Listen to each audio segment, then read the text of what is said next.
The magic നോവലിലേക്ക് ഏവർക്കും സ്വാഗതം. Josy വാഗമറ്റത്തിൻ്റെ ദ്രാവിഡൻ part 11. ചായ്പിൻ്റെ വാതിലിൽ മുട്ടുന്നത് കേട്ട് സഹദേവൻ ചോദിച്ചു, ആരാത്?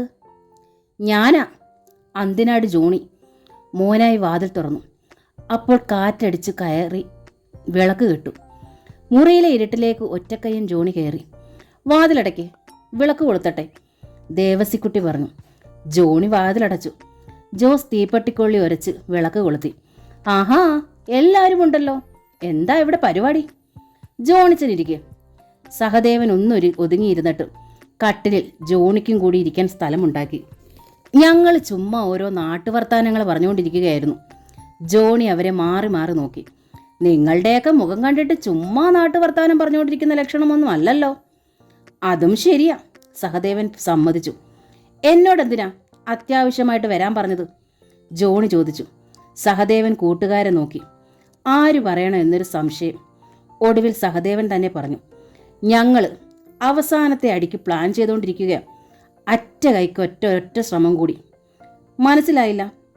ചുമ്മാ പൊട്ടം കളിക്കല്ലേ. പൊടിപ്പാറ വക്കൻ്റെ മകനെ തട്ടുന്ന കാര്യമാണ് പറയുന്നത്. രാരിച്ചനെ. ആ, ഇത്തവണ അവൻ രക്ഷപ്പെടില്ല. ജോണിച്ചൻ്റെ സഹായം കൂടി ഞങ്ങൾക്ക് വേണം. ജോണിയുടെ മുഖം മുറുകി. നമ്മുടെ പഴയ ടീമിലുള്ളവരോടൊക്കെ പറഞ്ഞിട്ട് അവർക്കൊക്കെ ഒരു മടി പോലെ, സഹദേവൻ പറഞ്ഞുകൊണ്ടിരുന്നു. ഓരോ ഒഴിവ് കഴിവ് പറഞ്ഞു ഓരോരുത്തരും മാറി നിൽക്കുകയാണ്. പേടിത്തൊണ്ടന്മാരെല്ലാം. ഒടുക്കം ഞങ്ങൾ 4 പേരേ ഉള്ളൂ. ജോണിച്ചനും കൂടി ഉണ്ടായിരുന്നെങ്കിൽ അത് മതി. നിനക്കൊക്കെ എന്താ വട്ടാണോ? ജോണി ക്ഷുഭിതനായി. കൂട്ടുകാരുടെ മുഖത്ത് അമ്പരപ്പ്. അതെന്താ അങ്ങനെ പറഞ്ഞേ? ഞാനിതിന് കൂട്ടു നിൽക്കുകയില്ല. ജോണി എഴുന്നേറ്റു.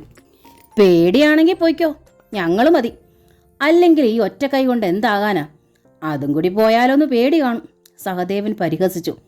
എടാ, പൊടിപ്പാറ വക്കനെ കൊല്ലാൻ ഞങ്ങൾ സഹായിച്ചതല്ലേടാ. രാരിച്ചനെ കൊല്ലാൻ നോക്കിയപ്പോഴൊക്കെ ഞാനല്ലായിരുന്നോ സഹായത്തിന്? അതുകൊണ്ടാ വിളിപ്പിച്ചത്. എൻ്റെ ഈ കൈ വെട്ടിക്കളഞ്ഞത് ആരാണെന്ന് നിനക്കറിയാമോ? പൊടിപ്പാറ വക്കൻ. അന്ന് ഞാൻ പ്രതിജ്ഞ എടുത്തതാ, ശേഷിച്ച കൈകൊണ്ട് അവനെ ഞാൻ കൊല്ലുമെന്നും അവൻ്റെ കുടുംബം തകർത്ത് തരിപ്പണമാക്കുമെന്നും. പൊടിപ്പാറ വക്കനെ കൊന്നു. പക്ഷേ അവൻ്റെ മകനെതിരെ ഇപ്പം എൻ്റെ ഈ കൈ പൊങ്ങുകയില്ല. രാരിച്ചനെ കൊല്ലാനുള്ളതല്ലടാ ഇനി ഈ കൈ. അവൻ ആവശ്യം വന്നാൽ ഒന്ന് താങ്ങിക്കൊടുത്ത് സഹായിക്കാനുള്ളതാ. സഹദേവനും കൂട്ടുകാരും അമ്പരപ്പിൽ അന്യോന്യം നോക്കി. ജോണി തുടർന്നു. പൊടിപ്പാറ വക്കൻ്റെ മകനെ കൊണ്ട് ആർക്കെങ്കിലും ഉപദ്രവം ഉണ്ടോടാ? അവൻ നമ്മുടെ പെണ്ണുങ്ങളെ ദ്രോഹിക്കുന്നില്ല, നമ്മുടെ മുതൽ പിടിച്ചു പറിക്കുന്നില്ല. മാനമായിട്ട് അധ്വാനിച്ച് അവൻ ജീവിക്കുന്നത്. എന്നു മാത്രമല്ല, ശത്രുവാണോ മിത്രമാണോ എന്ന് നോക്കാതെ ഒരു കൈ സഹായിക്കാനും അവൻ തയ്യാറാ. പൊടിപ്പാറ വക്കൻ നമുക്ക് എന്തൊക്കെ നഷ്ടപ്പെടുത്തിയോ അതിനിരട്ടി അവൻ നേടിത്തരും. പക്ഷെ അവൻ്റെ കൂടെ നിൽക്കണം. ജോണിക്കുട്ടി ചെന്ന് വാതിൽ തുറന്നു. കാറ്റടിച്ച് വീണ്ടും വിളക്ക് കെട്ടു. തിണ്ണയിലേക്ക് ഇറങ്ങി നിന്നിട്ട് അകത്തെ ഇരുട്ടിലേക്ക് നോക്കി അയാൾ പറഞ്ഞു, സഹദേവ, രാരിച്ചനെ കൊല്ലാനുള്ള പരിപാടി ഇവിടെ വെച്ച് ഉപേക്ഷിച്ചേക്ക്. അതാ നിനക്ക് നല്ലത്. നീ പിഴപ്പിച്ച് ഗർഭിണിയാക്കി ഒരു പെണ്ണില്ലേടാ ആ വീട്ടിൽ. നീ ചിലപ്പോൾ നിഷേധിക്കുമായിരിക്കും. പക്ഷേ ആ പെണ്ണിനറിയാം, ഈ നാട്ടുകാർക്കറിയാം, നിന്റെ മനസാക്ഷിക്കറിയാം അവളുടെ വയറ്റിൽ വളരുന്ന കുഞ്ഞിൻ്റെ തന്ത നീയാണെന്ന്. കുരിശുമൂട് കവലെ വെച്ച് നിന്റെ മുഖത്ത് നോക്കി അവളത് പറഞ്ഞപ്പോൾ നിനക്ക് മറുപടി ഇല്ലായിരുന്നല്ലോ. നിനക്ക് ആണത്തമുണ്ടെങ്കിൽ അവളുടെ കൈക്ക് പിടിച്ചിറക്കിക്കൊണ്ട് വന്ന് നിന്റെ വീട്ടിൽ താമസിപ്പിക്കും. രാരിച്ചനുമായുള്ള വഴക്ക് രാജിയാക്കാൻ നോക്കും. ഈ ഇരിക്കുന്ന 3-4 പേരൊഴികെ ഈ പാലക്കരയിൽ ആരോട് ചോദിച്ചാലും നിനക്ക് ഈ മറുപടി തന്നെ കിട്ടും. ഒറ്റക്കയ്യൻ ജോണി മുറ്റത്തേക്കിറങ്ങി. രാരിച്ചനും മറ്റു തൊഴിലാളികളും ഉച്ചയ്ക്ക് പണി നിർത്തി ഊണ് കഴിക്കാനായി സ്റ്റോറിലെത്തി. സ്റ്റോറിലെ പണിക്കാർ ഒരിടത്ത് കൂട്ടം കൂടി നിൽക്കുകയായിരുന്നു. എല്ലാ മുഖങ്ങളും മ്ലാനമായിരുന്നു. അടക്കി പിടിച്ച് ചിലർ സംസാരിക്കുന്നുണ്ടായിരുന്നു. എന്തോ കുഴപ്പമുണ്ടെന്ന് രാരിച്ചന് തോന്നി. ശിവരാജൻ രാജിച്ചൻ്റെ അടുത്തേക്ക് വന്നു. ഒറവയ്ക്കലെ സാബു മരിച്ചുപോയി. രാരിച്ചൻ ശിവരാജനെ തറച്ചു നോക്കി. ഒറവയ്ക്കൽ സാബുവിന് രാരിച്ചനറിയാം. ചെറുപ്പക്കാരൻ. തൻ്റെ അപ്പനെ കൊലപ്പെടുത്തിയവരുടെ സംഘത്തിലുണ്ടായിരുന്നു. തനിക്കെതിരെ നടന്ന കൊലപാതക ശ്രമങ്ങളിലും അവൻ മുൻപന്തിയിലുണ്ടായിരുന്നു. എന്നാലും മരിച്ചുപോയെന്ന് കേട്ടപ്പോൾ ഒരു വിഷമം. എന്തു പറ്റിയതാ? രാരിച്ചൻ ചോദിച്ചു. തടിമില്ലിൽ പണിയെടുത്തോണ്ട് നിൽക്കുമ്പോഴാ. നിന്ന നിൽപ്പിലങ്ങ് മരിച്ചോ? രാരിച്ചന് ശുണ്ടിയായി. അല്ലെന്ന്, ലോറിയിൽ നിന്ന് തടി ഇറക്കുമ്പോൾ വടം പൊട്ടി ദേഹത്ത് വീണു. എന്നിട്ട് അപ്പോഴേ മരിച്ചു. കുഞ്ഞുമോൻ്റെ കടയിൽ ചരക്കിറക്കാൻ വന്ന ജീപ്പുണ്ടായിരുന്നു. അതിൽ കയറ്റി സൂര്യഗിരിയിൽ കൊണ്ടുപോയി. പക്ഷെ ആള് പോയി കഴിഞ്ഞിരുന്നു. ഇനിയിപ്പോൾ പോസ്റ്റ്മോർട്ടമെല്ലാം കഴിഞ്ഞേ ശവം കിട്ടും. ഇന്ന് ഉച്ച കഴിഞ്ഞ് പണിയില്ല, രാമൻകുട്ടി തൊഴിലാളികളോട് പറഞ്ഞു. തൊഴിലാളികൾ ദുഃഖം കലർന്ന അഭിപ്രായ പ്രകടനങ്ങളുമായി പിരിഞ്ഞു തുടങ്ങി. രാരിച്ചൻ മറ്റു ചില തൊഴിലാളികളോടൊപ്പം ഫിലിപ്പോസ് മുതലാളിയുടെ സൗമില്ലിലേക്ക് പോയി. അവിടെ വലിയൊരാൾക്കൂട്ടമുണ്ടായിരുന്നു. മില്ലിലെ പണികൾ നിർത്തിവെച്ചിരിക്കുകയാണ്. തടി ഇറക്കിക്കൊണ്ടിരുന്ന ലോറി അവിടെ തന്നെ കിടപ്പുണ്ട്. താഴെ വീണ് കിടന്നൊരു തടിക്കിടയിൽ തളം കെട്ടിയ ചോര. തൊഴിലാളികളിൽ ചിലരും വേറെ ചില നാട്ടുകാരും സൂര്യഗിരിക്ക് പോകാൻ ഒരുമ്പെട്ടു. അക്കൂട്ടത്തിൽ രാരിച്ചന് സൂര്യഗിരിക്ക് പോയി. സൂര്യഗിരിയിലെ സർക്കാർ ആശുപത്രിയുടെ പിൻവരാന്തയിൽ കിടത്തിരിക്കുകയാണ് ഒറവയ്ക്കൽ സാബുവിൻ്റെ മൃതശരീരം. അവിടെയും പാലക്കരക്കാർ കുറേ പേർ അങ്ങിങ്ങായി കൂടി നിൽപ്പുണ്ട്. ആശുപത്രിയിൽ എത്തിച്ച ഉടനെ സാബുവിനെ പരിശോധിച്ചിട്ട് മരണം സ്ഥിരീകരിച്ച് സ്ഥലം വിട്ട ഡോക്ടർ ഇതുവരെ തിരിച്ചെത്തിയിട്ടില്ല. അനന്തര നടപടികൾ നടത്താൻ ആരുമില്ല. നേഴ്സുമാരോടും അറ്റൻഡർമാരോടും പറഞ്ഞിട്ട് ഡോക്ടർ വരട്ടെ എന്നും പറഞ്ഞ് അവർ കൈയൊഴിഞ്ഞു. പോലീസ് എത്തി അവരുടെ ജോലി നിർവഹിച്ചിട്ടും മടങ്ങിപ്പോയി. മൃതദേഹം പോസ്റ്റ്മോർട്ടം ചെയ്ത് കിട്ടണമെങ്കിൽ ഡോക്ടർ വരണം. ഡോക്ടർ എപ്പോൾ എത്തുമെന്ന് ആർക്കും നിശ്ചയമില്ല. ഒരു അറ്റൻഡറോട് ചോദിച്ചപ്പോൾ ഡോക്ടർ ചിലപ്പോൾ വരാതിരിക്കാനും സാധ്യതയുണ്ടെന്നറിഞ്ഞു. എന്താണ് ചെയ്യേണ്ടതെന്ന് ആർക്കും ഒരു രൂപവുമില്ല. നിസ്സഹായതയുടെ നടുവിൽ കൂടിയാലോചനകളുമായി നിൽക്കുകയാണ് എല്ലാവരും. രാരിച്ചൻ ഒരു കാഴ്ചക്കാരനായി നിന്നു. തുരുത്തിൽ കുഞ്ഞേപ്പും മണ്ണൂപ്പറമ്പിൽ കുട്ടിച്ചനും കൂടി ലേശ സങ്കോചത്തോടെ രാരിച്ചനെ സമീപിച്ചു. എന്താ രാരിച്ച ചെയ്യേണ്ടത്? രാരിച്ചൻ അന്തം വിട്ടു. ജീവിതത്തിൽ ആദ്യമായാണ് ഇങ്ങനൊരു സംഭവം. നാളിതുവരെ നിന്ദ്യനും അപഹാസ്യനും വെറുക്കപ്പെട്ടവനുമായിരുന്ന രാരിച്ചനോട്, പൊടിപ്പാറ വക്കൻ്റെ മകനോട് നാട്ടുകാർ അഭിപ്രായം ചോദിച്ചിരിക്കുന്നു. പാലക്കരയിലെ ഒരു പൗരനായി തന്നെയും കണക്കിലെടുത്തിരിക്കുന്നു. ഇന്ന് പോസ്റ്റ്മോർട്ടം നടത്തി കിട്ടിയില്ലെങ്കിൽ വലിയ പ്രശ്നമാ. നേരം വെളുക്കുമ്പോഴേക്കും ശവത്തിന് വാട വയ്ക്കാൻ തുടങ്ങും. കുഞ്ഞേപ്പ് പറഞ്ഞുകൊണ്ടിരുന്നു. നാളെ ഏതു നേരത്താ കിട്ടുന്നെന്ന് ആർക്കറിയാം? പാലക്കരയ്ക്ക് ചുമന്നുകൊണ്ട് പോകേണ്ടതാ. നാട്ടുകാർക്ക് കാണാണ്ടതല്ലേ. വീട്ടിലുള്ളവർക്ക് അന്ത്യയാത്ര പറയേണ്ടതാ. മൂക്ക് പൊത്തിപ്പിടിക്കേണ്ട അവസ്ഥ രാരിച്ചനൊന്ന് ആലോചിച്ച് നോക്കിക്കേ. അതേസമയം ഇന്ന് അതങ്ങ് നടത്തി കിട്ടിയാൽ നാളെ കാലത്ത് ശവമടക്കാം. രാരിച്ചൻ കുഞ്ഞേപ്പിനെയും കുട്ടിച്ചനെയും മാറി മാറി നോക്കി. വഴിയുണ്ടാക്കാം, അവനൊന്നും ആലോചിക്കാതെ പറഞ്ഞു. പിന്നെ ആശുപത്രിയിലേക്ക് കയറിപ്പോയി. മറ്റുള്ളവർ ഉടൻ കുഞ്ഞേപ്പിനെയും കുട്ടിച്ചനെയും സമീപിച്ച് ചോദിച്ചു, അവൻ എന്നാ പറഞ്ഞു? വഴിയുണ്ടാക്കാമെന്നു. എന്നാ പിന്നെ ഒന്നും പേടിക്കാനില്ല, അവൻ ഏറ്റാൽ ഏറ്റതാ. രാരിച്ചൻ ഒരു നേഴ്സിനെ സമീപിച്ച് ചോദിച്ചു, ഡോക്ടർ ഇനി വരില്ലേ? സംശയമാ. ഡോക്ടറെ വീടെവിടാ?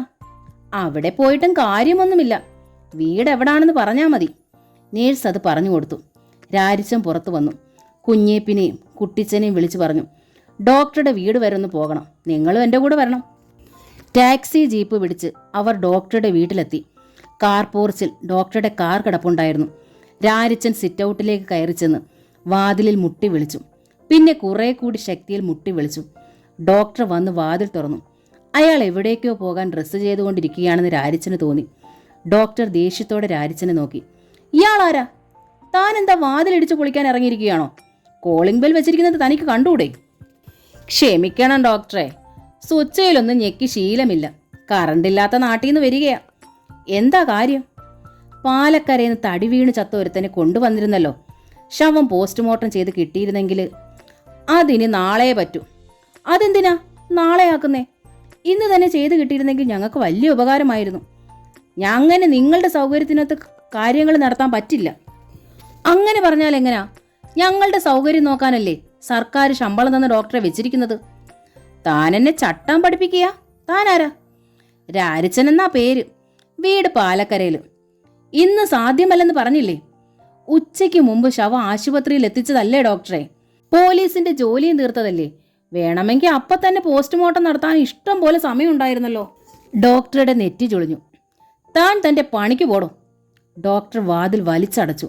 രാരിച്ചൻ 2 നിമിഷം കൂടി അവിടെ നിന്നിട്ട് കാർപോർച്ചിലേക്ക് ഇറങ്ങി. കുഞ്ഞേപ്പും കുട്ടിച്ചനും അവൻ്റെ അടുത്തേക്ക് വന്നു. ഡോക്ടർ എന്നാ പറഞ്ഞു രാരിച്ച? ഡോക്ടർക്കൊരു മടി പോലെ. ഇനി എന്നാ ചെയ്യും? സാരമില്ല, നിർബന്ധിച്ച ചിലപ്പോൾ സമ്മതിക്കും.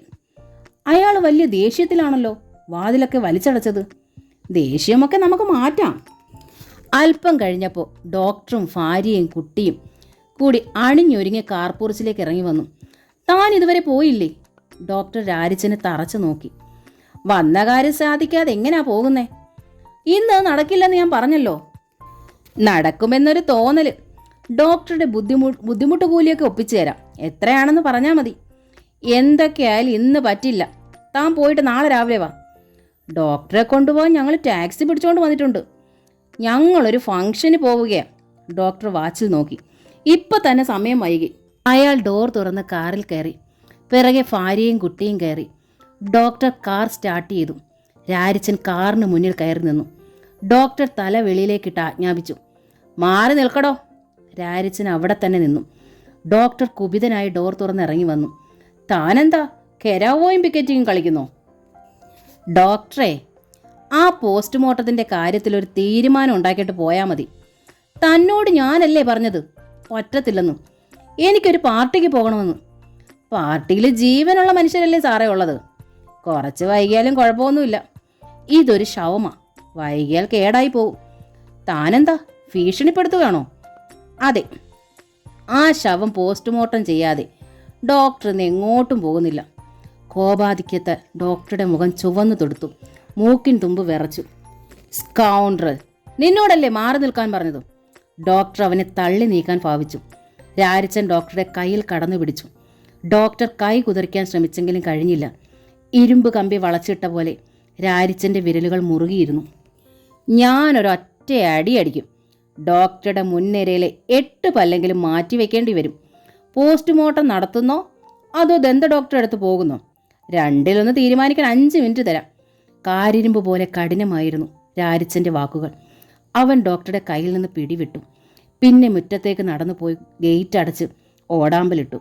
അതിൽ ചാരി നിന്നുകൊണ്ടൊരു ബീഡി കൊളുത്തി. ആരാവൻ? റൗഡിയോ? പോർച്ചിൽ നിന്ന കുഞ്ഞേപ്പിനോടും കുട്ടിച്ചനോടും ഡോക്ടർ പതിയെ സ്വരത്തിൽ പറഞ്ഞു. ഡോക്ടർ കേട്ടിട്ടില്ലേ പൊടിപ്പാറ വക്കനെപ്പറ്റി? കുട്ടിച്ചൻ ചോദിച്ചു. അയാൾ ആരൊക്കെ കൂടി കൊന്നുകളഞ്ഞില്ലേ? ആ പൊടിപ്പാറ വക്കൻ്റെ മകനാ. അവനൊന്ന് നിശ്ചയിച്ചാൽ നിശ്ചയിച്ചതാ. പാലക്കരക്കാര് മുഴുവൻ നോക്കിയിട്ട് അവൻ്റെ രോമത്തിൽ തൊടാൻ പറ്റിയിട്ടില്ല. ഡോക്ടറുടെ മുഖത്ത് ഭയത്തിൻ്റെ മിന്നലാട്ടം കണ്ടു. പോലീസിൽ അറിയിച്ചാലോ? എന്നാലും പോലീസ് വരുന്നതിന് മുമ്പ് അവൻ ചെയ്യേണ്ടത് ചെയ്തിരിക്കും. പോലീസിനും അവനെ പേടിയാ ഡോക്ടറെ. പോലീസുകാരൊരിക്കൽ വിലങ്ങിട്ട് അവനെ ലോക്കപ്പിൽ അടച്ചതാ. അവൻ വിലങ്ങൂരി SIയുടെ കയ്യിൽ കൊടുത്തിട്ട് വീട്ടിൽ കൊണ്ടുപോയി പിള്ളേർക്ക് കളിക്കാൻ കൊടുത്തോളാനെന്നും പറഞ്ഞു പോന്നു. എതിർത്താൽ രക്ഷയില്ല സാറേ, ഭയങ്കര അഭ്യാസിയാ. കുഞ്ഞേപ്പ് പറഞ്ഞു. ഡോക്ടർ ഇതികർത്തവ്യ മൂടനായി നിന്നു. 6 or 7 മിനിറ്റുകൾ കഴിഞ്ഞു കാണും. രാരിച്ചൻ സാവധാനം പോർച്ചിന് നേരെ വന്നു. മുണ്ട് ശരിക്കും മടക്കി കുത്തി. ഷർട്ടിൻ്റെ കൈകൾ തെറുത്ത് കയറ്റി. ഇടത്തെ എളിയിലിടുന്ന കടാരയെടുത്ത് വലത്തെ കൈപ്പാങ്ങിന് എളിയിൽ വെച്ചു. കാറിൻ്റെ ബോണറ്റിലേക്ക് ഒരു കാലെടുത്ത് വെച്ചുകൊണ്ട് ഡോക്ടറെ നോക്കി. എങ്ങനെയാ, വല്ലതും നടക്കുവോ? ഡോക്ടർ എന്തുത്തരം പറയണമെന്നറിയാതെ അവനെ പകച്ചു നോക്കി. രാരിച്ചൻ ബോണറ്റിൽ വെച്ച കാൽ ശക്തിയായി ഒരു ഊന്നലൂന്നി. ഗിയറിൽ കിടന്ന കാർ വെട്ടിക്കുലുങ്ങി 2 വാര പിന്നോട്ട് പോയി. ഡോക്ടറുടെ ഭാര്യയും കുട്ടിയും ഭയന്നു വേഗം ഡോർ തുറന്നിറങ്ങി. രാരിച്ചൻ ഒരു ചുവടടുത്തു. ക്ഷമയുടെ നെല്ലിപ്പലകയിലാ ഡോക്ടറെ ഞാൻ നിൽക്കുന്നേ. അവൻ ഡോക്ടറുടെ കണ്ണിന് നേർക്ക് വിരൽ ചൂണ്ടി. പൊടിപ്പാറ വക്കനെപ്പറ്റി ഡോക്ടർ ധാരാളം കേട്ടിരിക്കുന്നു, നേരിൽ കണ്ടിട്ടുമുണ്ട്. ആ കാട്ടുപോത്തിൻ്റെ മകനാണ് മുക്രിയിട്ട് മുന്നിൽ നിൽക്കുന്നത്. വെട്ടൊന്നും മുറി 2 പട്ടിൽ. ഡോക്ടർ വാച്ചിൽ നോക്കി. പിന്നെ തിരിഞ്ഞ് ഭാര്യയോട് പറഞ്ഞു, ഞാൻ ഹോസ്പിറ്റൽ വരെ പോയിട്ട് ഉടൻ വരാം. മറുപടിക്ക് കാക്കാതെ അയാൾ ചെന്ന് ജീപ്പിൽ കയറി. പോസ്റ്റ്മോർട്ടം കഴിഞ്ഞ് ശവം വിട്ടുകിട്ടിയപ്പോൾ രാത്രി 8 മണി. ഇതിനകം പാലക്കരയിൽ നിന്ന് കുറേ പേർ കൂടി സൂര്യഗിരിയിൽ എത്തിച്ചേർന്നു. ഡോക്ടർക്ക് കാശ് കൊടുക്കണം. രാരിച്ചൻ ഓരോരുത്തരുടെയും മുന്നിൽ കൈനീട്ടി. ഡോക്ടറുടെ ടാക്സിയിൽ ജീപ്പിൽ വീട്ടിലെത്തിച്ച ശേഷം അവൻ പറഞ്ഞു, മനഃപൂർവ്വമല്ല ഡോക്ടറെ ബുദ്ധിമുട്ടിച്ചത്. നിവർത്തികേടുകൊണ്ടാ. ജീവിച്ചിരിക്കുന്നവരോട് കരുണ കാണിച്ചില്ലെങ്കിലും വേണ്ടിയില്ല, ശവത്തിനോടത് പാടില്ല. എൻ്റേതായാലും ഡോക്ടറുടേതായാലും ശവം നാറിയാൽ ആളുകൾ മൂക്കുപൊത്തും. പലരിൽ നിന്നായി പിരിവെടുത്തുണ്ടാക്കിയ പണം അവൻ ഡോക്ടറുടെ നേർക്ക് നീട്ടി. നോ താങ്ക്സ്, ഡോക്ടർ അമർഷത്തോടെ പറഞ്ഞു. ഇങ്ങനെ വേണം ഡോക്ടർമാർ. അതും പറഞ്ഞ് അവൻ മടങ്ങി. ടാക്സിയിൽ തന്നെ മൃതദേഹം പാലക്കരയ്ക്ക് കൊണ്ടുപോകാൻ രാരിച്ചൻ ഏർപ്പാടാക്കി. മൃതദേഹവുമായി അവർ പാലക്കരയിലുള്ള സാബുവിൻ്റെ വീട്ടിലെത്തിയപ്പോൾ അവിടെ കൂട്ട നിലവിളി മുഴങ്ങി. ആളുകൾ അങ്ങിങ്ങു മാറി വിറങ്ങലിച്ചു പോലെ നിന്നു. ടാക്സി ചാർജിനുള്ള പണമുണ്ടാക്കാനും ശവമടക്കിനുള്ള ശവപ്പെട്ടി സംഘടിപ്പിക്കാനും ഒക്കെയായി രാരിച്ചൻ രാത്രി മുഴുവൻ ഓടി നടന്നു. എല്ലാറ്റിനും രാരിച്ചനായിരുന്നു മുൻപന്തിയിൽ. തൻ്റെ അപ്പനെ കൊല ചെയ്തവരിലും തന്നെ കൊല്ലാൻ ശ്രമിച്ചവരിലും പെട്ട ഒരുത്തന് വേണ്ടിയാണ് ഇതെല്ലാം ചെയ്തെന്നുള്ളത് ആ നിമിഷങ്ങളിൽ അവൻ വിസ്മരിച്ചിരുന്നു. പിറ്റേന്ന് രാവിലെ കുട്ടിച്ചൻ്റെ കൂടെ 4-5 പേർ ഫിലിപ്പോസ് മുതലാളിയെ കാണാൻ പോയി. അത് രാവിലെ വിളിച്ചുണർത്തിയതിന് ഫിലിപ്പോസ് മുതലാളിക്ക് രസിച്ചില്ല. എന്തു വേണം? അയാൾ നീരസത്തിൽ ചോദിച്ചു. ഇന്നലെ മില്ലിൽ വെച്ച് മരിച്ച ആ ചെക്കൻ്റെ ശവം ഇന്നലെ തന്നെ പോസ്റ്റ്മോർട്ടം ചെയ്ത് കിട്ടി. ഇന്ന് ശവമടക്കാം. നാട്ടുകാർ പിരിവെടുത്തതാ ഇത്രയുമൊക്കെ ആക്കിയത്. ശവമടക്കിന് ഇനിയും കാശ് ചെലവുണ്ടല്ലോ. മുതലാളി ഒരു 1000 രൂപയെങ്കിലും തന്ന് സഹായിക്കണം. ആ കുടുംബത്തിനൊരു സഹായത്തിന് ആരുമില്ലാഞ്ഞിട്ടാ. നിങ്ങളൊക്കെ എന്താ വിചാരിക്കുന്നത്? ഇവിടെ നോട്ടുകെട്ടുകൾ പൂത്തിരിപ്പുണ്ടെന്നോ? വലിയ നഷ്ടം സഹിച്ച ഞാൻ ഈ തോട്ടം നടത്തിക്കൊണ്ട് പോകുന്നേ. എൻ്റെ തൊഴിലാളികളുടെ അന്നം മുട്ടിക്കരുതല്ലോ എന്ന് വിചാരിച്ച് മാത്രം. അല്ലെങ്കിൽ പണ്ടേ ഞാനിതെല്ലാം ഇട്ടെറിഞ്ഞിട്ട് എൻ്റെ പാട്ടിന് പോയേനെ. നിങ്ങൾ ചോദിക്കുമ്പോഴൊക്കെ 1000-ഉം 10,000-ഉം വാരിക്കോരി തന്നാലേ അവസാനം തെണ്ടുന്നത് ഞാനായിരിക്കും. ഫിലിപ്പോസ് മുതലാളി കുത്തിവാള എടുത്തേ എന്ന് കൂവി വിളിച്ചിരിക്കാനേ ആള് കാണും. അല്ല, ശവം അടക്കണ്ടേ മുതലാളി? അടക്കിക്കോ, എനിക്ക് യാതൊരു വിരോധവുമില്ല. കാശിനാണെങ്കിൽ നിൽക്കണ്ട. ഫിലിപ്പോസ് മുതലാളി വീട്ടിലേക്ക് കയറിപ്പോന്നു. പാലക്കാര ഇടവക്കാർ വികാരി അച്ഛനെ കണ്ട് സങ്കടം പറഞ്ഞു. അച്ഛൻ കുറച്ച് പണം കൊടുത്ത് സഹായിച്ചു. രാരിച്ചൻ പിരിവിനായി ഒരിക്കൽ കൂടി ആളുകളുടെ മുമ്പിൽ കൈനീട്ടിക്കൊണ്ട് നടന്നു. സാബുവിൻ്റെ ശവസംസ്കാരം കഴിഞ്ഞിട്ടേ അവൻ വീട്ടിലേക്ക് മടങ്ങിപ്പോയുള്ളൂ. ഞായറാഴ്ച വൈകുന്നേരം കുരിശുമൂട് കവലയിലും പന്ത് കളിക്കുന്നിടത്തും വലിയ തിരക്ക്. ചായക്കട തിണ്ണയിലെ ബെഞ്ചിലിരുന്ന് എസ്തപ്പൻ പറയുകയായിരുന്നു, ആ ഉറവയ്ക്കലെ സാബുവിൻ്റെ കുടുംബത്തിൻ്റെ കാര്യം വലിയ കഷ്ടത്തില്ല. നമ്മളല്ലാതെ ആരാ അവനെ സഹായിക്കാനുള്ളത്? സഹായിക്കേണ്ടത് ഫിലിപ്പോസ് മുതലാളിയാ. ഒറ്റ കയ്യൻ ജോണി പറഞ്ഞു. അയാൾ കുറേ സഹായിക്കും. ആറത്ത കൈക്ക് ഉപ്പ് തേക്കാത്തവൻ, എസ്തപ്പൻ പറഞ്ഞു. അവൻ്റെ ശവമടക്കിനുള്ള കാശ് ചോദിച്ചിട്ട് തന്നില്ല. പിന്നെയാ, കുഞ്ഞേപ്പ് പുച്ഛസ്വരത്തിൽ പറഞ്ഞു. ന്യായമായിട്ടോ അയാൾ നഷ്ടപരിഹാരം കൊടുക്കേണ്ടതല്ലേ? അയാളുടെ മില്ലിൽ പണി ചെയ്യുമ്പോഴല്ലേ അവൻ അപകടത്തിൽപ്പെട്ടത്? ജോണി വാദിച്ചു. ഇതൊക്കെ ഇവിടെ വെച്ച് പറയാനല്ലാതെ ചോദിക്കാൻ ആർക്കാ ധൈര്യം? എസ്തപ്പാന്റെ ചോദ്യത്തിന് ഉത്തരമുണ്ടായില്ല. രാരിച്ചനോടൊന്ന് സൂചിപ്പിച്ചാലോ? അവനൊറ്റ ഒരുത്തൻ്റെ മിടുക്കുകൊണ്ടാ അന്ന് ശവം പോസ്റ്റ്മോർട്ടം നടത്തി കിട്ടിയത്. ശവപ്പെട്ടിക്ക് വേണ്ടിയിട്ട് ഓടാനും ശവമടക്ക ചെലവിനുള്ള രൂപ സംഘടിപ്പിക്കാനും ഒക്കെ അവനേ ഉണ്ടായിരുന്നുള്ളൂ. സ്വന്തം കൂടപ്പിറപ്പിന് വേണ്ടിയിട്ട് ചെയ്യുന്ന പോലെ അവൻ അതെല്ലാം ചെയ്തത്. രാരിച്ചൻ്റെ അപ്പനെ കൊല്ലാൻ കൂടിയവനാ ഈ സാബു എന്ന് ഓർക്കണം. രാരിച്ചനെ കൊല്ലാൻ ഉത്സാഹിച്ചവരുടെ കൂട്ടത്തിലും അവനുണ്ടായിരുന്നു. എന്നിട്ട് ഒരാവശ്യം വന്നപ്പോൾ അതെല്ലാം മറന്ന് അവൻ സഹായിച്ചില്ലേ? കുഞ്ഞേപ്പ് ചോദിച്ചു. ഒറ്റ വഴിയേ ഉള്ളൂ, ഒറ്റക്കയ്യൻ ജോണി നിർദ്ദേശിച്ചു. രാരിച്ചനെ വിളിച്ച് കാര്യം പറയുക. തോട്ടപ്പണിക്കാരെല്ലാം ഒറ്റക്കെട്ടായിട്ട് അവൻ്റെ പിറകിൽ നിന്നുകൊണ്ട് ഫിലിപ്പോസിനോട് നഷ്ടപരിഹാരം ആവശ്യപ്പെടുക. അതുകൊള്ളാം. രാരിച്ചൻ ചോദിച്ച ഫിലിപ്പോസ് മുതലാളി തന്നേക്കും. അവനെ അങ്ങേർക്ക് പേടിയാ. പക്ഷേ എല്ലാവരും കൂടി ഒന്നിച്ച് നിൽക്കണം. അവസാനം അവനെ കാലുവാരരുത്, ജോണി പറഞ്ഞു. രാരിച്ചൻ കുരിശുമൂട് കവലയിലൂടെ കടകളുടെ നേർക്ക് വരുന്നതോടെ സംഭാഷണം നിലച്ചു. രാരിച്ചൻ കുഞ്ഞുമോൻ്റെ കടയിൽ വന്ന് സാധനങ്ങൾ വാങ്ങി. അവൻ തിരിച്ചു പോകാൻ ഇറങ്ങുമ്പോൾ എസ്തപ്പാൻ അടുത്ത് വന്നു. രാരിച്ചനോട് ഞങ്ങൾക്കൊരു കാര്യം പറയാനുണ്ടായിരുന്നു. പറഞ്ഞോ? എല്ലാവരും കൂടി ആലോചിച്ച് തീരുമാനിക്കേണ്ട കാര്യമാ. ഇങ്ങോട്ടൊന്ന് വാ. എസ്തപ്പാൻ രാരിച്ചൻ്റെ കയ്യിൽ പിടിച്ച് ചായക്കടയിലേക്ക് കൂട്ടിക്കൊണ്ടുപോയി. ആദ്യം ഒരു ചായ ഓർഡർ ചെയ്തു. കുഞ്ഞേപ്പ് കാര്യങ്ങളെല്ലാം വിശദീകരിച്ചു. അപ്പോഴേക്കും ചായ എത്തി. രാരിച്ചന് എല്ലാം ആശ്ചര്യമായി തോന്നി. പാലക്കരക്കാർ തന്നോട് അഭിപ്രായം ചോദിക്കുന്നു, ഉപദേശം തേടുന്നു, ചായ വാങ്ങിത്തന്ന് സൽക്കരിക്കുന്നു, സ്നേഹത്തോടും ആദരവോടും കൂടി പെരുമാറുന്നു. പന്തുകളി അവസാനിച്ചതോടെ കളിക്കാരും കാണികളും ചായക്കടയിലും മുറ്റത്തും ഒത്തുകൂടി. അവർക്ക് രാരിച്ചനെ കാണണം, അവൻ്റെ വാക്കുകൾ കേൾക്കണം. എന്താ രാരിച്ച ചെയ്യേണ്ടത്? നീ പറയുന്നത് പോലെ ചെയ്യാൻ എല്ലാവരും തയ്യാറാ, ഒറ്റക്കയ്യൻ ജോണി പറഞ്ഞു. രാരിച്ചൻ ചായ കുടിച്ച ഗ്ലാസ് ഡെസ്കിന്മേൽ വെച്ചു. രാരിച്ചൻ ഇപ്പോൾ എന്താ വിചാരിക്കുന്നതെന്ന് എനിക്കറിയാം. ഇത്രയും കാലം നിന്നെ വെറുത്തിരുന്നവരല്ലേ ഈ നാട്ടുകാർ? നിന്നെയും കുടുംബത്തെയും ദ്രോഹിച്ചിരുന്നവരല്ലേ ഇവര്? എന്നൊക്കെയല്ലേ? ശരിയാ. നിന്റെ അപ്പനെ വകവരുത്താൻ കൂടിയവനാ ഈ ഞാനും. നിന്നെ കൊല്ലാൻ 2 തവണ ശ്രമിച്ച സംഘത്തിലും ഈ ഞാനുണ്ടായിരുന്നു. ഞാനെങ്ങനെ ഒറ്റക്കൈനായെന്ന് നിനക്കറിയാമല്ലോ. നിന്റെ അപ്പൻ ഒറ്റ വെട്ടിന് മുറിച്ചെടുത്തതാ ഈ മറ്റേ കൈ.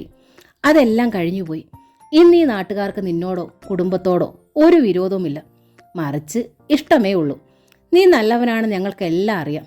ഞങ്ങളിൽ ഒരാൾക്കൊരാപത്ത് വന്നപ്പോഴെല്ലാം നീ ഉണ്ടായിരുന്നു സഹായത്തിന്. ഇനിയും അങ്ങനെ വേണമെന്നാ ഞങ്ങളുടെ ആഗ്രഹം, ജോണി പറഞ്ഞു നിർത്തി. രാരിച്ചൻ വിദൂരതയിലേക്ക് എന്നവണ്ണം നോക്കിക്കൊണ്ടിരുന്നു. നിശബ്ദത. ആരും മിണ്ടുന്നില്ല. എല്ലാ കണ്ണുകളും തന്നിലാണെന്ന് അവൻ അറിഞ്ഞു. എല്ലാവരും തൻ്റെ വാക്കിന് വേണ്ടി കാതോർത്തിരിക്കുകയാണ്.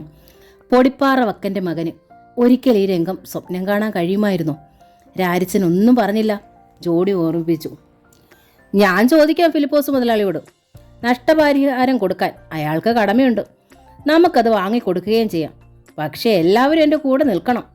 ഞാൻ തയ്യാറാ, എസ്തപ്പൻ പറഞ്ഞു. ഞാനും, കുട്ടിച്ചൻ പറഞ്ഞു. ഞാനും, ഞങ്ങളെല്ലാവരും. പിറ്റേന്ന് തോട്ടത്തിലെ പണിക്കിടയിൽ മറ്റു തൊഴിലാളികളുമായി രാരിച്ചൻ സംസാരിച്ചു. ചിലർ പക്ഷെ മടിച്ചു നിന്നു. ഇപ്പോഴുള്ള തൊഴിൽ നഷ്ടപ്പെടുകയോ ഫിലിപ്പോസ് മുതലാളിയുടെ അപ്രീതിക്കും പ്രതികാരത്തിന് ഇരയാകുകയോ ചെയ്തെങ്കിലോ എന്ന പേടി. നാളെ നിങ്ങൾക്കും ഇങ്ങനൊരു ഗതി വന്നുകൂടായികയില്ല. അപ്പോഴും ബാക്കിയുള്ളവരിങ്ങനെ കൈയും കെട്ടി നോക്കി നിന്നാൽ മതിയോ? രാരിച്ചന്റെ ചോദ്യത്തിന് ഉത്തരമില്ലായിരുന്നു. മില്ലിലെ തൊഴിലാളികളുമായി രാരിച്ചൻ സംസാരിച്ചു. അവരിൽ ചിലരും ആദ്യം മടികാട്ടി. നിങ്ങൾക്ക് വേണ്ടെങ്കിൽ വേണ്ട. ഉറവയ്ക്കൽ സാബു എൻ്റെ ആരാ? എൻ്റെ അപ്പനെ കൊല്ലാൻ കൂട്ടുനിന്നവൻ, എന്നെ കൊല്ലാൻ ശ്രമിച്ചവൻ. അവൻ്റെ കുടുംബത്തിന് നഷ്ടപരിഹാരം വാങ്ങിക്കൊടുത്തിട്ട് എനിക്കെന്ത് ചെയ്യാനാ? വൈകുന്നേരത്തോടെ തൊഴിലാളികളെല്ലാം സംഘടിച്ചു.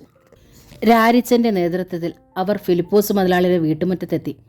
എന്താ എല്ലാവരും കൂടെ പതിവില്ലാതെ? ഫിലിപ്പോസ് കുടവയർ തുടവിക്കൊണ്ട് രാരിച്ചനെയും തൊഴിലാളി സംഘത്തെയും നോക്കി. ഒരപേക്ഷ ബോധിപ്പിക്കാൻ വന്നതാ, രാരിച്ചൻ പറഞ്ഞു. എന്തോ നാടാ ഈ ഒരപേക്ഷ? ഉറവയ്ക്കലെ സാബു മില്ലിലെ പണിക്കിടയിലല്ലേ മരിച്ചത്? അതവൻ്റെ അശ്രദ്ധ. അവൻ മരിച്ചതോടെ ആ കുടുംബത്തിൻ്റെ കാര്യം കഷ്ടത്തില്ല. ശവമടക്കി ചെലവിന് 1000 രൂപ ചോദിച്ചിട്ട് മുതലാളി കൊടുത്തതുമില്ല. ഇല്ല, അതിനിപ്പോൾ എന്തോ വേണം? അവർക്കെന്തെങ്കിലും നഷ്ടപരിഹാരം കൊടുക്കണ്ടേ? കൊടുത്തോ? ആര് പറഞ്ഞു വേണ്ടെന്ന്? മുതലാളിയല്ലേ കൊടുക്കേണ്ടത്. ഞാനോ? എൻ്റെ പട്ടി കൊടുക്കും. നഷ്ടപരിഹാരം ചോദിക്കാൻ വന്നിരിക്കുന്നു. പട്ടി കൊടുത്താലും വേണ്ടിയില്ല, ആ സ്ഥാനത്ത് നിന്നുകൊണ്ട് മുതലാളി കൊടുത്താലും വേണ്ടിയില്ല, കൊടുക്കണം. അത് നിർബന്ധമാണ്. ഓഹോ, ഭീഷണിയാ അല്ലേ? ഞാൻ ആദ്യമേ പറഞ്ഞല്ലോ അപേക്ഷയാണെന്ന്. മുതലാളി അത് ഭീഷണിയാക്കാതിരുന്നാൽ മതി. എനിക്ക് കൊടുക്കാൻ മനസ്സില്ല. മുതലാളി കൊടുക്കും, ഇല്ലെങ്കിൽ കൊടുപ്പിക്കും. ആഹാ, നീ കൊടുപ്പിക്കും അല്ലേ? എത്ര രൂപ കൊടുക്കേണ്ടി വരുമായിരിക്കും? അത് പരിഹാസമാണെന്ന് രാരിച്ചന് മനസ്സിലായി. 25,000 രൂപ. ഒരാളുടെ ജീവൻ ആ വില ഒന്നുമല്ല. എന്നാലും ആ കുടുംബത്തിനൊരാശ്വാസമായിട്ട് അത്രയെങ്കിലും കൊടുക്കണം. എന്തിനാടാ അത്രയും കുറച്ചത്? 1 ലക്ഷം ചോദിച്ചുകൂടായിരുന്നോ? ചോദിക്കാൻ ചിലവൊന്നും ഇല്ലല്ലോ. പരിഹസിക്കേണ്ട മുതലാളി, അത് കൊടുത്തേ പറ്റൂ. നിനക്ക് നാളെ മുതൽ എൻ്റെ തോട്ടത്തിൽ പണിയില്ല, പോ. ഞാൻ പോയിക്കോളാം, പക്ഷേ ഈ രൂപ കൊടുക്കണം. ഇല്ലെങ്കിൽ നാളെ മുതൽ മുതലാളിയുടെ തോട്ടത്തിലും മില്ലിലും ജോലി ചെയ്യാൻ ആരും ഉണ്ടാവില്ല. നീ ഒന്നും പണിയണ്ടടാ, ഞാൻ വേറെ ആമ്പിള്ളാരെ കൊണ്ടുവന്ന് പണി ചെയ്യിച്ചോളാം. ഒരുത്തനും പണി ചെയ്യില്ല മുതലാളി. തോട്ടത്തിലോ മില്ലിലോ ജോലിക്ക് കയറുന്നവൻ്റെ കാല് ഞാൻ വെട്ടും. അതൊന്ന് കണ്ടിട്ടേ ഉള്ളടാ. ഒരൊറ്റ ചില്ലി കാശ് ഈ നഷ്ടപരിഹാരം തരാൻ ഞാൻ ഉദ്ദേശിക്കുന്നില്ല. നീയൊക്കെ സമരം ചെയ്യ്. ഫിലിപ്പോസിനെ വെല്ലുവിളിക്കാൻ പാലക്കരയിൽ എത്ര ഞാനൂലുകളുണ്ടെന്ന് ഞാനൊന്ന് കാണട്ടെ. രാരിച്ചൻ്റെ മുഖം ചുവന്നു. 3 ദിവസത്തെ സമയം ഞങ്ങൾ തരുന്നു. അതിനകം 25,000 രൂപ ആ കുടുംബത്തിന് മുതലാളി കൊടുത്തില്ലെങ്കിൽ അതിൻ്റെ 10 ഇരട്ടി നഷ്ടം മുതലാളി സഹിക്കേണ്ടി വരും, ഓർത്തോ. രാരിച്ചൻ തിരിഞ്ഞു നടന്നു. തൊഴിലാളികളും പിന്തിരിഞ്ഞു. മുറ്റത്തിന് അങ്ങേയറ്റം ചെന്നിട്ട് രാരിച്ചൻ തിരിഞ്ഞു നിന്നു. പോലീസിനെ വിളിച്ച് മിടുക്കനാകാൻ നോക്കരുത് മുതലാളി. പോലീസ് എന്നെ കയ്യാമം വെക്കുന്നതിന് മുമ്പ് മുതലാളിയുടെ ജീവൻ ഞാൻ എടുത്തിരിക്കും. രാരിച്ചനിന്ന് ഒറ്റയ്ക്കല്ല, ഈ നാട് മുഴുവനുണ്ട് എൻ്റെ പിറകിൽ. തൊഴിലാളി സംഘത്തോടൊപ്പം അവൻ നടന്നു പോകുന്നത് നോക്കി ഫിലിപ്പോസ് മുതലാളി കടപ്പല് ഞെരിച്ചു. ഗോഡൌണിൽ ഉള്ളിൽ വെച്ചായിരുന്നു രഹസ്യാലോചന. നിങ്ങൾ എത്ര പേരുണ്ടാവും? കൃത്യ എണ്ണം പറയണം. വിൻസെന്റ് സഹദേവനെ നോക്കി. ഞങ്ങൾ ഈ 4 പേരുണ്ടാകും, ഉറപ്പാ. ചിലപ്പം ഒരാളും കൂടി കണ്ടേക്കും, സഹദേവൻ പറഞ്ഞു. അവർ 6 പേര് വരും. വാടക കൊണ്ടകളാ, നല്ല പോലെ പയറ്റി തെളിഞ്ഞു വരും. ഒന്നിനൊന്ന് മെച്ചമാ 6 പേരും, വിൻസെന്റ് പറഞ്ഞു. 6 പേര് ധാരാളം മതി, സഹദേവൻ തല ഉലുകി സമ്മതിച്ചു. പക്ഷെ ഒരു കാര്യം, അവരവനെ അടിച്ചു നിലം പരിശാക്കി നിങ്ങളുടെ കാൽ ചുവട്ടിലേ തരികയുള്ളൂ. അവനെ കഷ്ണിക്കുന്ന ചുമതല നിങ്ങൾക്കായിരിക്കും, ഏറ്റോ. സഹദേവൻ മോനായിയും ജോസിനെ നോക്കി. അവരെല്ലാം സമ്മതഭാവത്തിൽ തലകുലുക്കി. അത് ഞങ്ങളേറ്റു. നാളെ രാത്രി അവർ വരും. സംഗതി നടത്തേണ്ടത് എവിടെ വെച്ചാണെന്നും ഏത് സമയത്താണെന്നും നിങ്ങൾ തീരുമാനിച്ചോണം. നാളെ തന്നെ സംഗതി നടത്താം, സഹദേവൻ പറഞ്ഞു. എപ്പോൾ? രാത്രി 10:30-11 മണിക്ക്. എവിടെ വെച്ച്? കുരിശുമൂട് കവലയെ വെച്ച്. അവിടെ വെച്ച് വേണോ? അവനെ കൊല്ലുന്നെങ്കിൽ അവിടെ ഇട്ട് തന്നെ കൊല്ലണം. പൊടിപ്പാറവക്കനെ കൊന്ന അതേ സ്ഥലത്ത് വെച്ച്. അതെൻ്റെ ഒരു വാശിയാ, സഹദേവൻ പകയോടെ പറഞ്ഞു. രാത്രി 11-ന് അവനെ എങ്ങനാ കൊല്ലാൻ പാകത്തിന് കുരിശുമൂട്ടിൽ കിട്ടുന്നേ? അത് കൊച്ചു മുതലാളി ഏർപ്പാടാക്കണം. വൈകിട്ട് വല്ല പണി ഏൽപ്പിച്ചാൽ പോരെ? ഒന്നുകിൽ തടിമില്ലിൽ എന്തെങ്കിലും പണി, അതല്ലെങ്കിൽ സ്റ്റോറിൽ, അതുമല്ലെങ്കിൽ ജീപ്പും കൊടുത്ത് സൂര്യഗിരിയിലേക്ക് അയച്ചാൽ പോരെ വല്ല സാധനവും മേടിക്കാൻ. സഹദേവൻ പോം വഴി നിർദ്ദേശിച്ചു. അത് കൊള്ളാം, നല്ല ബുദ്ധിയാ. പക്ഷേ നാളെ അവൻ പണിക്ക് പോരണ്ടേ? അവർ സമരം പ്രഖ്യാപിച്ചിരിക്കുകയല്ലേ. അത് സാരമില്ല, രാമൻകുട്ടിയെ പറഞ്ഞയച്ച് രാവിലെ തന്നെ അവനെ വിളിപ്പിച്ചാൽ മതി. അവർ ചോദിച്ച നഷ്ടപരിഹാരം കൊടുത്തേക്കാമെന്ന് പറഞ്ഞാൽ അതോടെ സമരം തീരുമല്ലോ. 25,000 രൂപ കൊടുക്കാനോ? വിൻസെന്റ് നെറ്റി ചുളിച്ചു. കൊടുക്കാനല്ല, കൊടുക്കാമെന്ന് പറഞ്ഞാൽ മതി. അതോടെ സമരം വേണ്ടെന്ന് വെച്ച് തൊഴിലാളികളെല്ലാം പണിക്ക് വരും. രൂപ അടുത്ത ആഴ്ച കൊടുക്കാമെന്ന് സമ്മതിച്ചേക്കണം. രാരിച്ചനെ തട്ടിക്കഴിഞ്ഞാൽ പിന്നെ രൂപ ചോദിക്കാനും സമരം തുടരാനും ഒരുത്തനും ധൈര്യം വരില്ല. നല്ല ഐഡിയ സഹദേവ, നിന്നെ സമ്മതിച്ചിരിക്കുന്നു. അപ്പോൾ നാളെ തന്നെ പദ്ധതി നടപ്പിലാക്കുന്നു. രാത്രി 10 മണിവരെ രാരിച്ചനെ ഇവിടെ പിടിച്ചു നിർത്തുന്ന കാര്യം ഞാൻ ഏറ്റു. ശരി, നാളെ വരുന്ന വാടക ഗുണ്ടകളെ കാണാനും പരിചയപ്പെടാനും ഒരു അവസരം ഉണ്ടാക്കി തരണം. അവർ വന്നാലുടനെ നിങ്ങളെ വിളിപ്പിക്കാം. കരുതി ഇരുന്നോളണം. രഹസ്യം ചോർന്നു പോകരുത്. അക്കാര്യത്തിൽ സംശയം വേണ്ട. സഹദേവനും കൂട്ടുകാരും വിൻസെന്റിനോട് യാത്ര പറഞ്ഞു പിരിഞ്ഞു. രാവിലെ രാമൻകുട്ടി വീട്ടുമുറ്റത്ത് വന്ന് നിൽക്കുന്നത് കണ്ട് രാരിച്ച അത്ഭുതപ്പെട്ടു. എന്താ ചേട്ടാ വിശേഷം? നിന്നോട് തൊഴിലാളികളെയും കൂട്ടി തോട്ടത്തിലോട്ട് വരാൻ പറഞ്ഞു. കെണിയാണോ? എന്തോന്ന് കെണി? നിനക്ക് സൗകര്യമുണ്ടേ ചെല്ല്. രാമൻകുട്ടി തിരിച്ചുപോയി. രാരിച്ചൻ തൊഴിലാളികളെ എല്ലാം വിളിച്ചു കൂട്ടിക്കൊണ്ട് ഫിലിപ്പോസ് മുതലാളിയുടെ തോട്ടത്തിലെത്തി. വിൻസെന്റ് ആണ് അവരോട് സംസാരിച്ചത്. ആരും സമരം ഒന്നും ചെയ്യണ്ട, നിങ്ങളുടെ ഡിമാൻഡ് അംഗീകരിച്ചിട്ടുണ്ട്. ഒറവയ്ക്കൽ സാബുവിൻ്റെ കുടുംബത്തിന് 25,000 രൂപ നഷ്ടപരിഹാരം കൊടുത്തേക്കാം. എന്നു കൊടുക്കും? രാരിച്ചൻ ചോദിച്ചു. അടുത്ത ആഴ്ച ഏതെങ്കിലും ഒരു ദിവസം. നിങ്ങളുടെയൊക്കെ മുമ്പിൽ വെച്ചേ കൊടുക്കൂ. തൊഴിലാളികൾ രാരിച്ചനെ നോക്കി. ശരി. രാരിച്ചൻ സമ്മതഭാവത്തിൽ തലകുലുക്കി. തൊഴിലാളികൾക്കും തൃപ്തിയായി. എന്തെങ്കിലും കുതന്ത്രം മനസ്സിൽ കണ്ടോണ്ടാണോ ഈ വാഗ്ദാനം? എങ്കിലും നടപ്പില്ല, ആദ്യമേ പറഞ്ഞേക്കാം. രാരിച്ച മുന്നറിയിപ്പ് എന്ന പോലെ പറഞ്ഞു. അതെന്താ രാരിച്ച? രാരിച്ച ഞങ്ങളെ വിശ്വാസമില്ലേ? സാത്താന് വിശ്വസിക്കാം, എന്നാലും ഫിലിപ്പോസിനെയും മക്കളെയും വിശ്വസിച്ചുകൂടാ. ചതിയുടെയും വഞ്ചനയുടെ ആശാന്മാരല്ലേ. ഫിലിപ്പോസ് മുതലാളിക്ക് പെട്ടെന്ന് ഇങ്ങനെ ഒരു മനമാറ്റം ഉണ്ടാണെങ്കിൽ അതിന് പിന്നിലൊരു ദുഷ്ടബുദ്ധി കാണണമല്ലോ. നഷ്ടപരിഹാരം കൊടുക്കാൻ പപ്പയ്ക്ക് ഒട്ടും സമ്മതമല്ലായിരുന്നു. വല്ല തരത്തിലും ഞാനാ പറഞ്ഞ് സമ്മതിപ്പിച്ചത്, വിൻസെന്റ് വെളിപ്പെടുത്തി. കൊച്ചു മുതലാളിയുടെ തൊഴിലാളി സ്നേഹം കൊണ്ടായിരിക്കും. അതുകൊണ്ടല്ല. ഇപ്പം നിങ്ങൾ പണിമുടക്കിയാൽ ഞങ്ങൾക്ക് വലിയൊരു നഷ്ടം വരും, അതാ കാര്യം. ശരി, എല്ലാവരും പണിക്ക് പോകും. തൊഴിലാളികൾ തോട്ടത്തിലേക്ക് ഇറങ്ങി. വൈകുന്നേരം പണി നിർത്തി വന്നപ്പോൾ വിൻസെന്റ് രാരിച്ചനെ വിളിച്ചു പറഞ്ഞു. നീ സൂര്യഗിരി വരെ ഒന്ന് പോകണം, കുറേ സാധനങ്ങൾ വാങ്ങാനുണ്ട്. ഇതാ ലിസ്റ്റ്. ജീപ്പിൻ്റെ താക്കോലും അവൻ രാരിച്ചനെ ഏൽപ്പിച്ചു. രാരിച്ചൻ പുറപ്പെടുമ്പോൾ 7 മണിയായി. സൂര്യഗിരിയിൽ നിന്ന് തിരിച്ചെത്തിയപ്പോൾ രാത്രി 9 കഴിഞ്ഞു. സാധനങ്ങൾ ഇറക്കി വെച്ച് താക്കോലും തിരിച്ചേൽപ്പിച്ച് ഫിലിപ്പോസിൻ്റെ വീട്ടിൽ നിന്ന് മടങ്ങുമ്പോൾ മണി 10. നേരത്തെ വാട്ടുവെളിച്ചമുണ്ടായിരുന്നു. അവൻ കൈകൾ വീശി വേഗത്തിൽ നടന്നു. പാതയോരങ്ങളിലെ വീടുകളിലെല്ലാം വിളക്കണഞ്ഞിരിക്കുന്നു. രാരിച്ചൻ കുരിശുമൂട് കവലയിലെത്തി. കിഴക്കോട്ട് തിരിയുമ്പോൾ മിന്നായം പോലൊരു ചലനം കണ്ടു. തലച്ചോറിൽ അപായമണി മുഴങ്ങി. പിന്നിൽ ചടുലമായ പാദപതനങ്ങൾ. രാരിച്ചൻ ഞൊടിയിടയിൽ നിലത്തേക്കിരുന്നു. വലയം ചെയ്ത് പൊതിഞ്ഞെടുക്കുന്ന നിഴലുകൾ. വായുവിൽ ആയുധങ്ങളുടെ സീൽക്കാരം. രാരിച്ചൻ മുകളിലേക്ക് കുതിച്ചുയർന്നു. 1000 കണ്ണ്, 1000 കൈ. കൊല്ലടാ അവനെ, ആരോ അലറി. 3 മിനിറ്റോളം രാരിച്ചൻ പൊരുതി നിന്നു. ഇടയ്ക്ക് കമ്പിപ്പാര കൊണ്ടുള്ള കനത്ത അടി ഇടത് കൈത്തണ്ടയിൽ വീണു. അസ്ഥികൾ തറന്നുവെന്ന് അവന് തോന്നി. തലയിലും പിന്നിലും കനത്തൊരു പ്രഹരം. ആകാശം താഴേക്ക് അകടർന്നു വീഴുന്നത് പോലെ. രാരിച്ചൻ പ്രജ്ഞയേറ്റ് വീണു. സഹദേവ, മോനായി വിളിച്ചു.